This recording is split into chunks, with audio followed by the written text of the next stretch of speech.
നമസ്കാരം കൂട്ടുകാരെ, എല്ലാവർക്കും നൈനിക സെജു ഹബിൻ്റെ പുതിയൊരു ക്ലാസ്സിലേക്ക് സ്വാഗതം. ഇന്ന് നമ്മൾ നോക്കുന്നത് മലയാള സാഹിത്യത്തിലെ കുറച്ച് ക്വസ്റ്റ്യൻസ് ആണ്. മലയാളത്തിൽ ഏറ്റവും കൂടുതൽ യാത്രാ വിവരണങ്ങൾ എഴുതിയത് എസ്.കെ. പൊറ്റക്കാട്. മലയാളത്തിൽ ഏറ്റവും കൂടുതൽ യാത്രാ വിവരണങ്ങൾ എഴുതിയത് ആരാണ്? എസ്.കെ. പൊറ്റക്കാട്. കുന്നത്ത് ഈശോ മത്തായിയുടെ തൂലികാനാമമാണ് പാറപ്പുറത്ത്. പാറപ്പുറത്ത് എന്താണ്? കുന്നത്ത് ഈശോ മത്തായി. പാറപ്പുറത്ത് കുന്നത്ത് ഈശോ മത്തായി. മലയാളത്തിൽ ഏറ്റവും കൂടുതൽ യാത്രാ വിവരണങ്ങൾ എഴുതിയത് ആരാണ്? എസ്.കെ. പൊറ്റക്കാട്. വേങ്ങയിൽ കുഞ്ഞിരാമൻ നായനാർ അറിയപ്പെടുന്ന പേരെന്താണ്? കേസരി. വേങ്ങയിൽ കുഞ്ഞിരാമൻ നായനാർ അറിയപ്പെടുന്നത് കേസരി എന്നാണ്.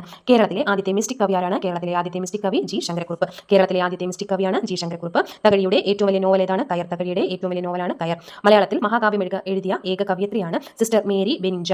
അപ്പോൾ എന്താണ്? മലയാളത്തിൽ മഹാകാവ്യം എഴുതിയ ഏക കവയത്രിയാണ് ആരാണ്? Sister Mary ബെനിഞ്ച.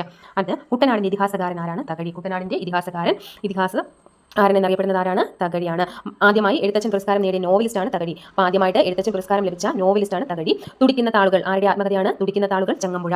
ജയ ജയ കോമള കേരള ധരണി എന്ന് തുടങ്ങുന്ന ഗാനം രചിച്ചത് ബോധേശ്വരനാണ്. എന്താ? ജയ ജയ കോമള കേരള ധരണി എന്ന് തുടങ്ങുന്ന ഗാനം രചിച്ചത് ബോധേശ്വരൻ. അപ്പം കേസരി ആരുടെ പേരാണ്? വേങ്ങയിൽ കുഞ്ഞിരാമൻ നായനാരുടെ പേരാണ്. മിസ്റ്റിക് കവി, കേരളത്തിലെ ആദ്യത്തെ മിസ്റ്റിക് കവി ആരാണ്? ജി ശങ്കരക്കുറുപ്പ്. തകഴിയുടെ ഏറ്റവും വലിയ നോവലാണ് കയർ. മലയാളത്തിൽ മഹാകാവ്യം എഴുതിയ ഏക കവയത്രിയാണ് സിസ്റ്റർ മേരി ബെനിഞ്ച.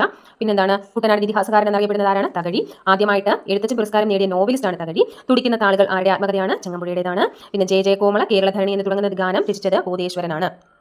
മലയാളത്തിലെ ആദ്യത്തെ ലക്ഷണമൊത്ത ഖണ്ഡകാവ്യമാണ് വീണപ്പൂവ്. മലയാളത്തിലെ ആദ്യത്തെ ലക്ഷണമൊത്ത ഖണ്ഡകാവ്യം വീണപ്പൂവ്. ബന്ധൂര കാഞ്ചന കൂട്ടിലാണെങ്കിലും ബന്ധനം ബന്ധനം തന്നെ പാരിൽ. ആരുടെ വരികളാണ്? വള്ളത്തോളിന്റെ വരികളാണ്. ബന്ധൂര കാഞ്ചന കൂട്ടിലാണെങ്കിലും ബന്ധനം ബന്ധനം തന്നെ പാരിൽ. ആരുടെ വരികളാണ്? വള്ളത്തോൾ. കവിയുടെ കാൽപ്പാടുകൾ ആരുടെ ആത്മകഥയാണ്? പി കുഞ്ഞിരാമൻ നായരുടെ ആത്മകഥയാണ് കവിയുടെ കാൽപ്പാടുകൾ. ബദറുൽ മുനീർ എന്ന ഖണ്ഡകാവ്യം രചിച്ചതാരാണ്? മോയിൻകുട്ടി വൈദ്യർ. ബദറുൽ മുനീർ എന്ന ഖണ്ഡകാവ്യം എഴുതിയത് മോയിൻകുട്ടി വൈദ്യർ. വൃത്താന്ത പത്രപ്രവർത്തനം ആരുടെ കൃതിയാണ്? സ്വദേശാഭിമാനി രാമകൃഷ്ണപിള്ളയുടെ കൃതിയാണ് വൃത്താന്ത പത്രപ്രവർത്തനം.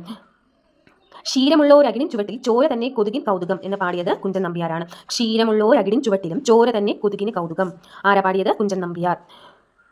രൂപഭദ്രതാ സിദ്ധാന്തത്തിന്റെ അവതാരകനാണ് ജോസഫ് മുണ്ടശ്ശേരി. അപ്പോൾ എന്താണ്? രൂപഭദ്രതാ സിദ്ധാന്തത്തിന്റെ അവതാരകൻ ജോസഫ് മുണ്ടശ്ശേരി. രൂപഭദ്രതാ സിദ്ധാന്തത്തിന്റെ അവതാരകനാണ് ജോസഫ് മുണ്ടശ്ശേരി. മുല്ലപ്പൊമ്പൊടി ഏറ്റുകിടക്കും കല്ലിനുമുണ്ടോ സൗരഭ്യം. ആര് പാടി? കുഞ്ചൻ നമ്പ്യാർ. കുഞ്ചൻ നമ്പ്യാരുടെ പാട്ടാണ് എന്ത്? മുല്ലപ്പൊമ്പൊടി ഏറ്റുകിടക്കും കല്ലിനുമുണ്ടോ സൗരഭ്യം.